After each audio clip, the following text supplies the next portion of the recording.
নমস্কার। আজ আমাদের মা ও মেয়ের যৌথ নিবেদন শ্রুতি নাটক বৌমা বনাম শাশুড়ি। আপনাদের শ্রুতি নাটক শুনে যদি ভালো লাগে আপনারা অবশ্যই লাইক, কমেন্ট, শেয়ার, সাবস্ক্রাইব করবেন। শুরু করছি শ্রুতি নাটক বৌমা বনাম শাশুড়ি। বৌমা, কোথাও বেরোচ্ছ নাকি? হ্যাঁ, একটু কাজ আছে। কিছু বলবেন? আজ তো রোববার, আজও তোমাকে? কেন, রোববার কোনো কাজ থাকতে পারে না? না, বলছিলাম কি সারা সপ্তাহে তো তোমার অফিস। যা বলবার তাড়াতাড়ি বলুন, অত ভনিতা করবার দরকার নেই। না, সেরকম কিছু নয়।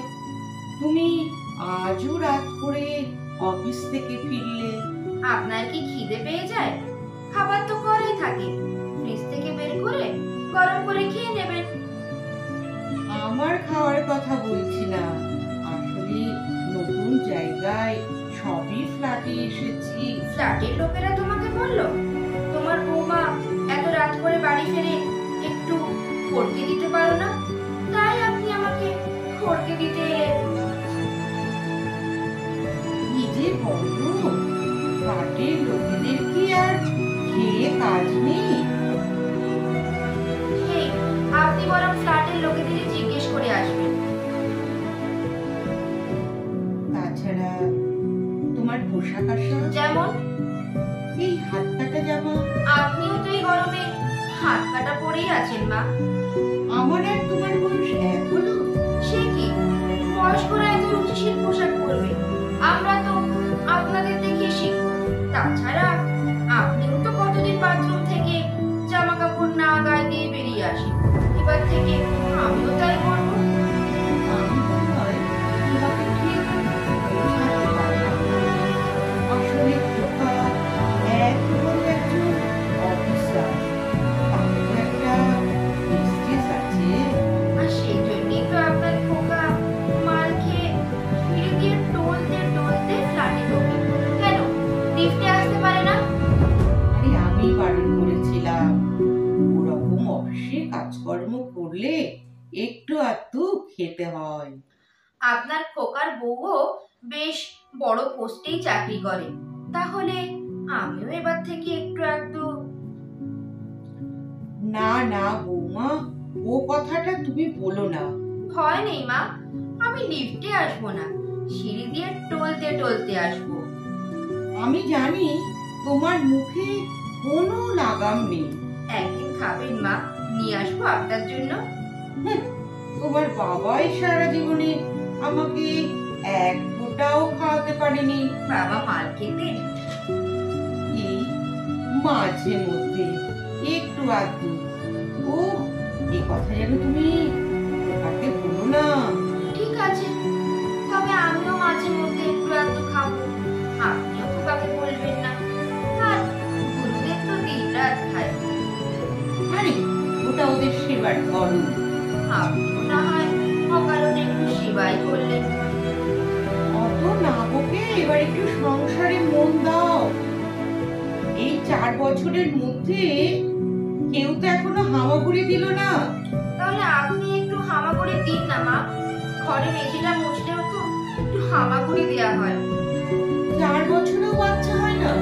আপনাদের 60 বছরের দাম্পত্য জীবনেও তো মাত্র একটি তো, আমারও সেরকমই হবে।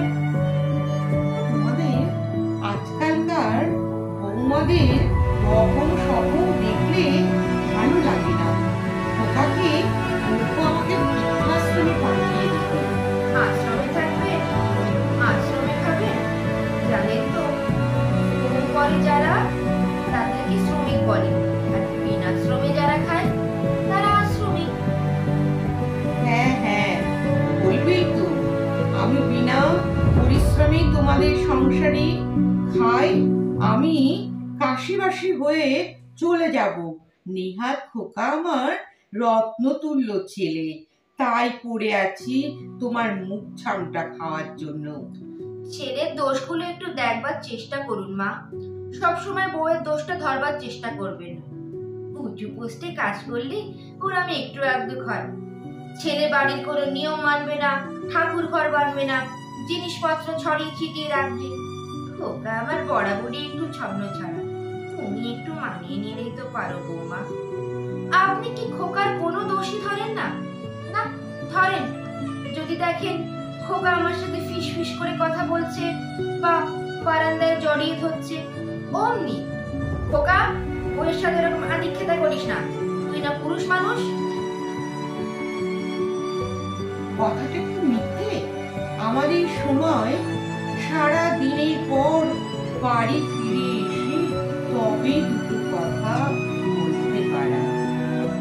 আপনাদের কথা ছাড়ুন তো, এক গাদা দেওর ভাসুরের গোষ্ঠী আর শুধু গোষ্ঠী নষ্টি। একটা দেওরও নেই আমার যে একটু মিষ্টি মিষ্টি করে কথা বলবো। একটা মাত্র শ্বশুর ছিল, তাও অকালে চলে গেল। ওষুধ তো একটা মাত্রই হয়। আমি কিন্তু মা লাইফটা বেশ এনজয় করেছি। ওফ মাই ডিয়ার শ্বশুর, 65 ইয়ার্সও এত যে কি করে রোমান্টিক। মরা শ্বশুরকেও তুমি ছাড়বে না? পারে, খারাপ কি বললাম? আসলে আপনি বড় জিনিস, শ্বশুর মশাই সুখ থেকে আপনার সহ্য হয় না। হ্যাঁ, সুখ্যাতি তো করবেই। ও বয়সে নেবুড়ো। আমি খেতে দিলে বৌমা কোথায়? এমনকি স্নান করার সময় গরম জল বৌমা বানিয়েছে তো। নিজের বউ বুড়ি হয়ে গেলে ওরাম একটু একটু শখ হয় মা। তবুও তো শ্বশুর মশাই আমার ভালো, আপনার জন্য লুকিয়ে লুকিয়ে তেলে ভাজা নিয়ে আসতেন। হ্যাঁ, তোমার শ্বশুরের চিরকালের অভ্যেস, অফিস থেকে আসবার সময় কিছু না কিছু আনবে। মা, আপনি কোনোদিন প্রেম করেছেন? আরে তুমি কাকে কি বলছো? না না, বলছিলাম যে আপনাদের তো অল্প বয়সে বিয়ে হতো, এত বড় দাম্পত্য জীবনে এদিক ওদিক একটু আধটু। না, সেরকম কিছু মনে পড়ে না। তবে তোমার শ্বশুরের ওই একজন বন্ধু আমার প্রতি একটু দুর্বলতা ছিল। উনি কি করতেন মা? এরকম কিছু না, তবে একবার আমার হাত ধরেছিলেন? পা পা ধরেছিলেন? পায়ে ধরে প্রণাম করেছিলেন। হ্যাঁ? হ্যাঁ নয়, হ্যাঁ বৌমা, হ্যাঁ। সেই বাড়িতে এসে আমাকে বৌমা ভেবে প্রণাম করেছিলেন। আপনি কি করলেন? আমি দৌড়ে পালিয়ে গিয়ে একেবারে লুকিয়ে পড়ি। ছি, কি লজ্জা! উফ, কি শিহরণ! এতে শিওরে কি দেখলে মা? হয় হয় মা, এই বয়সে হয়। এই দেখুন আমার কথাই ধরুন, কাল অত রাতে আমি আর শোভা যখন লিফটে নামছি, তখন হঠাৎ লোডশেডিং। এর মধ্যে খুব ঘুরতে অন্ধকার। আমি ভয়ে আমার বস শোভাকে একদম জড়িয়ে ধরেছি। তোমার লজ্জা করলো না? কি করবো, আমার তো ভয় লেগেছিল যে। তারপর তারপর কি, 1 মিনিট পরেই আবার কারেন্ট চলে এলো। 1 মিনিট মানে 60 সেকেন্ড? খোকাকে বলেছো?